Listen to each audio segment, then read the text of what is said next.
어려운 철학책을 한 글자 한 글자, 한 문장 한 문장 함께 읽으면서 설명해 드립니다. 안녕하세요. 철학책을 강독해 주는 남자 철강남입니다.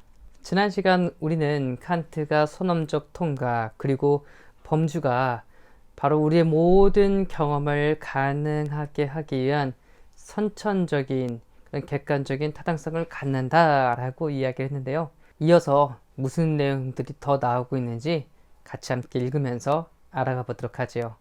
우리가 함께 읽을 곳은 78쪽 4번부터입니다. 그러나 범주들의 가능성은, 아니 그것들의 필연성까지도 전 감성이 그와 함께 또 모든 가능한 현상들이 근원적 통각에 대해서 갖는 관계에 의한다. 근원적 통각에 있어서는 만상이 반드시 자기의식의 시종여일한 통일의 조건에 적합해야 한다. 즉 종합의 보편적인 기능들에 종속해야 한다.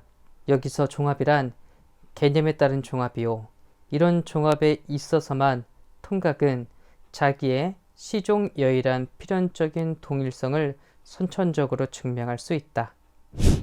실은 칸트가 앞에서 지금까지 했던 이야기들을 다시 정리한 부분이라고 보시면 좋을 것 같아요. 그렇습니다.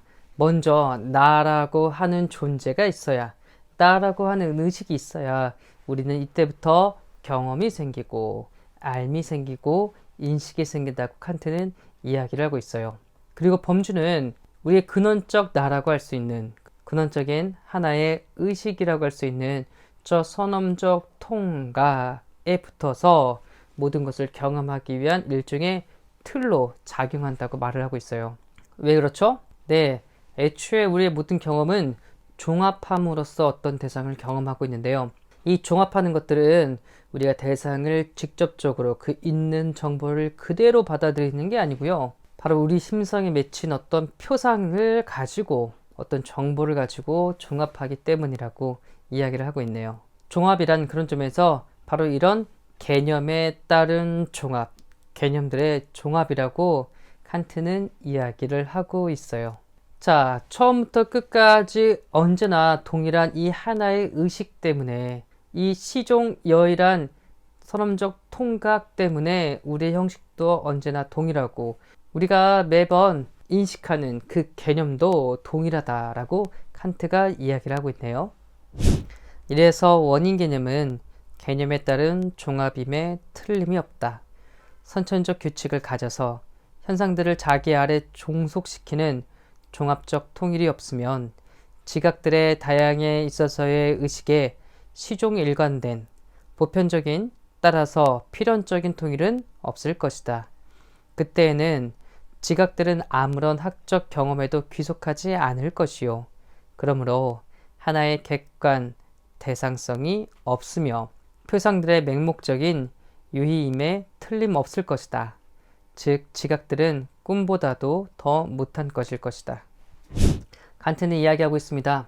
우리의 범주의 틀 중에 하나인 인과성, 즉 원인 개념도 무엇에 따른 종합이라고 이야기를 하고 있죠? 개념에 따른 종합이라고 이야기를 하고 있죠. 즉 우리가 다루고 있는 것은 모두 다 개념, 표상, 다양, 일종의 정보라고 생각하시면 될 것 같아요. 칸트는 다시 한번 우리 인간이 어떻게 인식이 되나 설명하고 있는데요. 애초에 우리가 눈이나 귀나 코나 혀 같은 걸 가지고 태어났듯이 우리도 이 외부의 세계를 알 수 있는 능력들을 가지고 태어났어요. 그것을 선천적 규칙이라고 이야기를 하고 있고요. 저 규칙에 입각했을 때 우리가 외부에서 받아들이는 정보를 언제나 일정하게, 즉 언제나 동일하게 받아들일 수 있다, 이렇게 이야기를 하고 있네요. 이처럼 범주가 있어야 우리는 언제나 보편적이고 언제나 동일한 그런 통일을 할 수가 있어요. 그래서 예전에 말했었는데요. 그냥 마구잡이로 모아놓는 것, 이건 통일이라고 한다면 우리의 선천적인 틀에 입각해서 통일하는 것, 이걸 종합이라고 칸트가 이야기를 했었죠. 자, 여러분들이 눈앞에 어떤 책상이 있다고 해봅시다. 그래서 이 책상을요, 눈을 깜빡거릴 때마다 색이 달라진다거나 모양이 달라진다거나 그것의 형태가 달라진다고 한번 생각해 보자고요. 그럼 과연 내가 보고 있는 것은 무엇인가? 나는 언제나 이렇게 동일한 하나의 책상을 보고 있는 건가? 라는 의심이 들겠죠. 그러므로 시종여일한, 즉 처음부터 끝까지 언제나 동일한 이 하나의 의식을 얻기 위해서 선험적 통각과 범주는 꼭 필수적인 것이다. 이렇게 칸트가 이야기를 하고 있네요. 따라서 오성의 순수한 개념을 지각적 경험에서 인도하려는 모든 기도, 즉 그런 개념의 한갓 경험적 근원을 귀속시키려는 모든 기도는 전혀 헛되고 무익하다. 가령 원인의 개념이 필연성이라는 특징을 갖는 것에 관해서는 나는 언급하지 않기로 한다. 필연성은 어떠한 경험도 줄 수 없다. 경험이 우리에게 가르쳐주는 것은 갑 현상 다음에 보통은 을 현상이 생긴다는 것이기는 하되 을 현상이 필연적으로 생긴다는 것은 아니요. 또 조건으로서의 갑 현상에서 선천적으로 아주 보편적으로 귀결이 추리될 수 있다는 것도 아니다. 허나 계열 중에 만상은 그 무엇이 선행하지 않고서는 무엇이라도 생기지 않고 선행한 것 이후에 그 무엇이 항상 생긴다고 하는 규칙에 종속한다고 주장할 때 우리는 어디까지나 필경, 연상의 경험적 규칙을 가정하는 것이로되 내가 묻고자 하는 것은 자연법칙으로서의 이런 경험적 규칙이 무엇에 기인해 있나 하는 것이요. 이러한 연상 자신이 어떻게 가능하느냐 하는 것이다. 다양에 관한 연상 가능성의 근저는 그것이 객관 속에 있는 한에서 다양의 친화성이라고 한다.